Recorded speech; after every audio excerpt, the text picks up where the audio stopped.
in the country's cartoon. This is the era of cartooning. If the line doesn't get put, it's not an active democracy. A mature democracy will move from passive humor, acceptable humor, to unacceptable humor, to ridicule. Hence, with M. How the M's are going to define M or frame M. So N is coming before M here. There's no alphabetic order in politics. It can go any which way.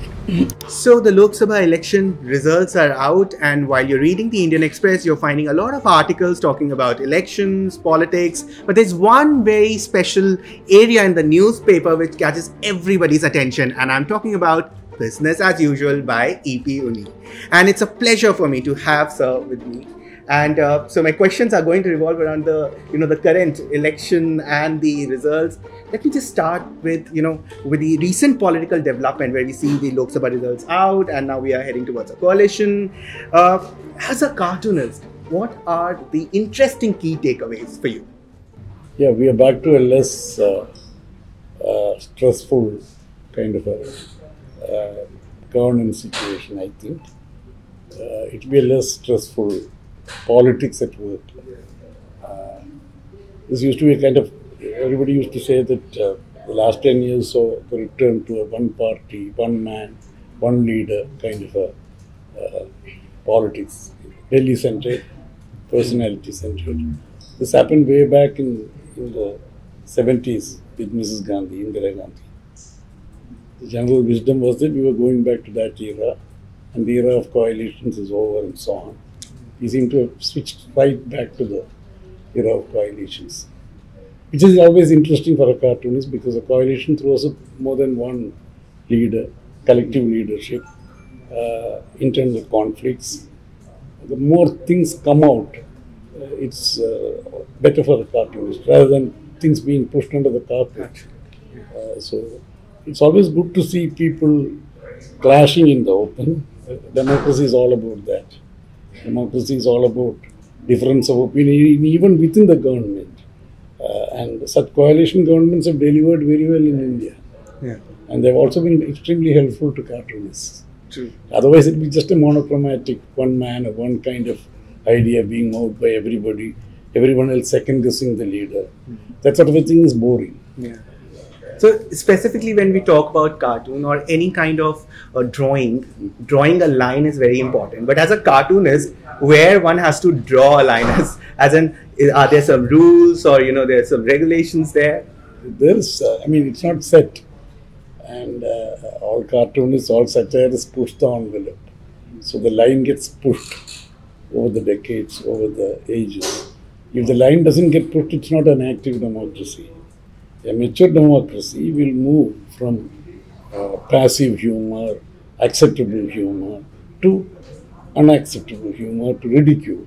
If you look at cartoons in the West, especially in Europe, more than in the US, even in the US, in Europe, you look at British cartoons, that's our legacy. We got our cartoons from the British colony. It's a colonial thing like cricket and English language. If you look at British cartoons today, they are not what they were in the days of David Lowe or Vicky, from whom we inherited the medium, but we are pretty close to what the kind of cartooning that David Lowe and Vicky did. We have moved, but we have not moved enough. So there isn't any golden mean, where you draw that golden line. Every generation of cartoonists, younger cartoonists will push it. We have pushed it ahead. You have to keep pushing it.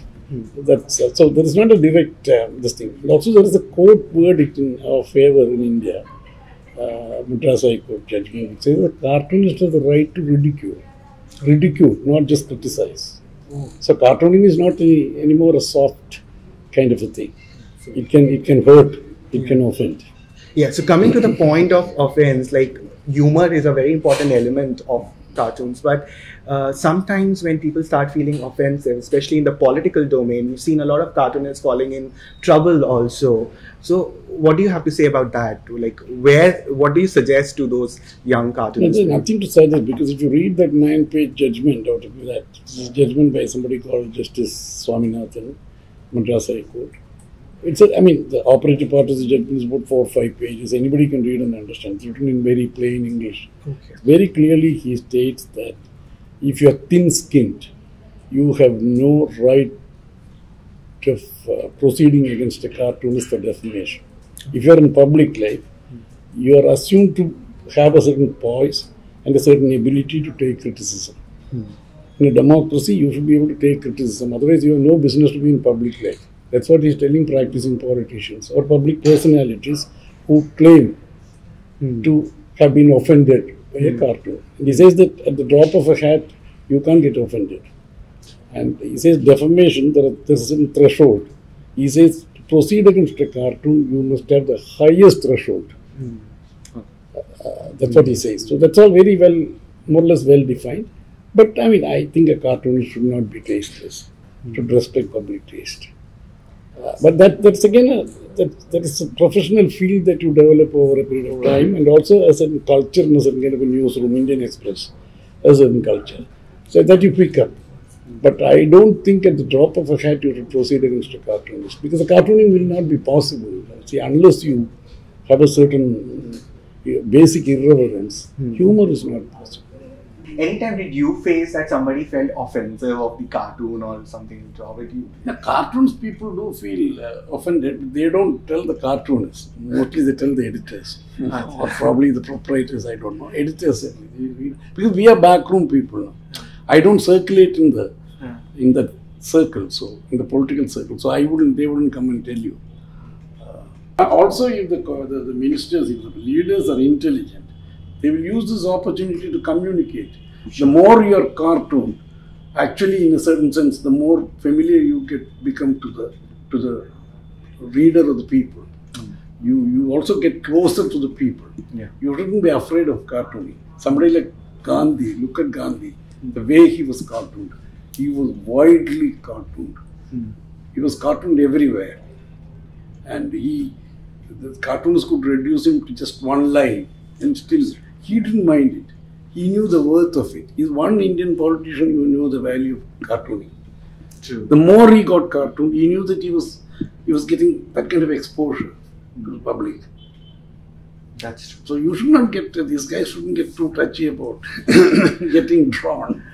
So you have covered so many governments, you've seen so many elections. Through your cartoons, you have tried to, bring news into the center through cartoons. Which has been your interesting era or your interesting government to draw cartoon on?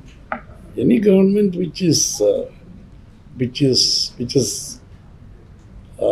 some dynamism, which is not too stable, which is seems to be slightly more accountable to Parliament. That kind of a government which is questioned in Parliament, which is questioned even by their own allies.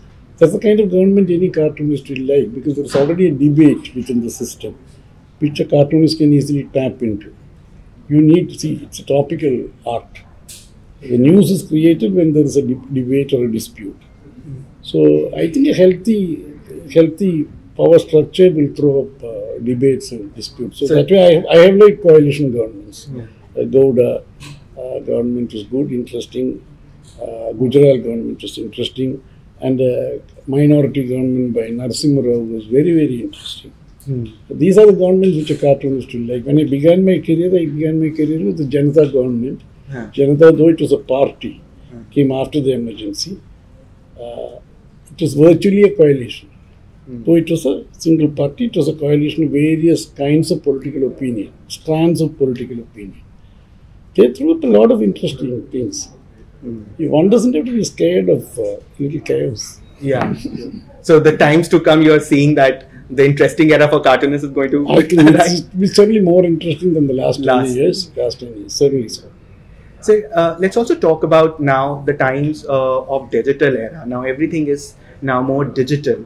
Now, what are the changes as a cartoonist you've witnessed, or what should be the where you have to be more apt with the digital era? I don't know any theory, but as a practitioner, I have shifted from paper and pen and ink to the iPad. Okay. I did it about barely 3-4 years ago. I found it was quite possible to make the transition without any loss of any quality. And it also threw up a lot of new possibilities. I'm talking from experience. For somebody who's used to drawing in a very conventional way on pen and paper and ink and that sort of thing, getting it scanned, already technology had set in. The digitalization had happened the moment you got access to a desktop scanner. Before that, in a newspaper office, you would draw a cartoon, the press will scan it, and the press will print it, process it and print it.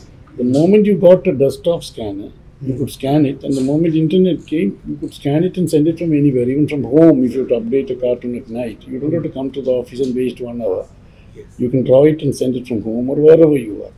Now with the iPad, you can send a cartoon as you're commuting. Okay. I mean, it's that good, which is good for a newspaper. Because quicker you are in digital, the quicker you react, the better it's for a paper. So, coming back to politics, which has been your favorite prime minister or leader to draw a cartoon on? Many, I don't have any favorites.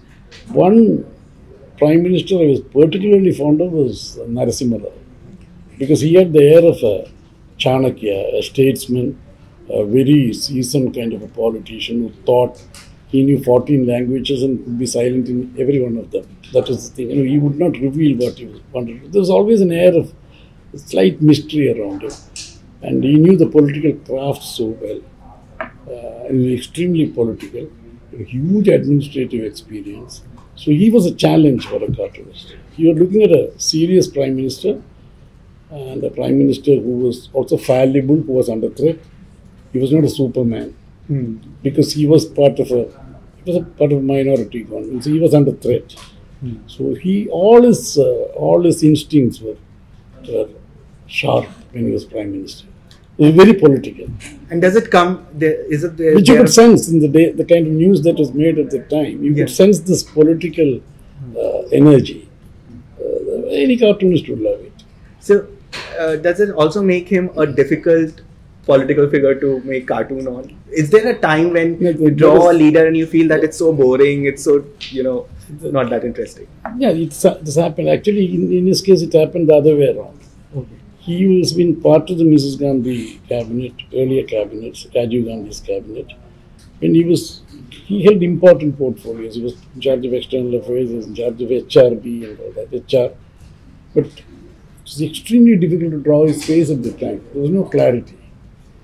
He was in the shadows. The moment he became prime minister, we all got his caricature right. You do several sketches quickly. You doodle. What happens when you doodle is you develop a certain kind of muscle memory of that face. It's like ragas in raga. You mastered a raga. That's what the old cartoonists have told us. Cartoonist called Kutti used to tell me that you must master all these prominent personalities like a musician masters a raga. So you can recall it like that. And when you recall a raga in a certain range. It's not just one part of the raga. So you recall a face. Supposing I mastered the face of Amit Shah, I'll have to get him in almost all the rasas. That'll come. When it's required, it'll just come automatically. Very interesting. Yeah, it is. But you can't do it with every face. India has about 60-70. We do about 60-70 faces in a year, which no cartoonist anywhere in the world does. Because any other country, there will be about 5 or 10 people who will be making news for the whole year. In India, we have how many people? Especially, you were telling me, asking me about the kind of polity that's been thrown up by a coalition government. Yeah. Now, in the days to come, we'll be handling 60 faces in the next year. Who has been your, kind of your favorite cartoonist? Or maybe somebody who's inspired you, to draw? I grew up on 3 first-class editorial cartoonists. Abu Abraham, Rajinder Puri and O.V. Vijay. These 3 people redefined Indian editorial cartoon. They made the Indian political cartoon, post-independent political cartoon, a real editorial art. They fitted it perfectly into a very active editorial culture, newspaper culture. And I grew up reading the Indian Express, so Abu was somebody who was very special to us. Abu did excellent cartoon. This is his centenary year. In fact, 11th of June is his centenary. Oh, that's an important point. The point of the Indian remember. Express. Yes, for Indian Express. We will probably air this, some part of this or whatever. Talk about Abu on that day, 11th of June. 11th of June. Yeah. So, he is the one who also, for many people who post-emergency generation, they swear by his cartoons, which he did even under censorship during the emergency. We have grown up through all of that. So that's been one of the finest cartooning experiences. It's later that you realize that this is a very fine cartooning experience. Those days there was no internet. You looked at what you got. You got the print. Indian Express was a multi-edition paper that was printed all over. So it reached even my small town in Kochi. So I read it. The point is that later you realize that this is world class. When you got a chance to look at other publications, when the internet came, even now none of those cartoons have faded. Those cartoons remain classics. So we are interviewing you in the newsroom of the Indian Express, and I must tell you that everybody was very excited when they got to know that we are interviewing you. A lot of people gave us the questions, and in the digital media, a lot of youngsters who are. What advice do you want to give to them? When it comes to cartoons, or in general when it comes to digital. Why do you want to? I mean, you'll have to take their advice. I think they are already up there. I mean, there's nothing to do there. I think cartooning is becoming part of journalism in a very different manner now. There is cartoonistness in writing, there is cartoonistness in doing headlines, the way you conceive and present news. There is a certain healthy air of irreverence. Otherwise, you won't get you won't get your grab, or you won't get your attention. So that's a good thing, and there's something called graphic reportage that's happening. People, even I have gone out and reported elections and sketched. So all of this is the era of cartooning. This is the century is supposed to be the era of cartooning. Cartooning has become one variation of cartoons, graphic novels, a graphic short presentation. Got the Pulitzer 2 years back for editorial cartooning, something on the Syrian refugees. So anyone who doesn't even want to do conventional political cartoons, who wants to, like many of this new generation, they grow up on comics. The cartoon is very much part of the comic art. I see it as part of the comic art. I don't see it as any way different from comics. And some of the finest comics have also become editorial art, like Bloomsbury. Bloomsbury was the first comic strip to get a Pulitzer for editorial cartooning. So all these borders are thinning. It's all seamless. So I mean, if any of these youngsters, I'm sure they all lap up comics. So they will have a certain journey towards cartooning, which is very different from the kind of textual journey that I have had. All of that will enrich a paper. You know that visual matters, and sequential storytelling, visual storytelling, graphic storytelling, all that will become part of mainstream journalism. It's already become part of mainstream journalism. So one final question, coming back to politics, the next few years, what are you thinking about? Like, what's going to happen now? What do you mean? Can you be specific? Like, yeah, what political developments you were thinking? No, I think this will be becoming more interesting politics. Last 10 years, it all seemed like a kind of one personality driven, one kind of a culture driven, monochromatic kind of politics. Too centralized for such a big country. It's a huge country. We have too centralized kind of politics. And I think this next 10 years or 5 years, we will see something more aligned to the kind of country we are, nation we are. We are a very diverse nation, lots of diversity, differences. So that should reflect in the way the country is going, in the country's cartoon. Country's cartoon. Thank you so much. Thank you so much, sir. So you're welcome. we have UP Unny with us, and he's taken us through a lot of questions and answered us with so clarity. And I'm sure we are going to see a lot of cartoons in the Indian Express, which is going to catch up more attention in times to come. Thank you so much.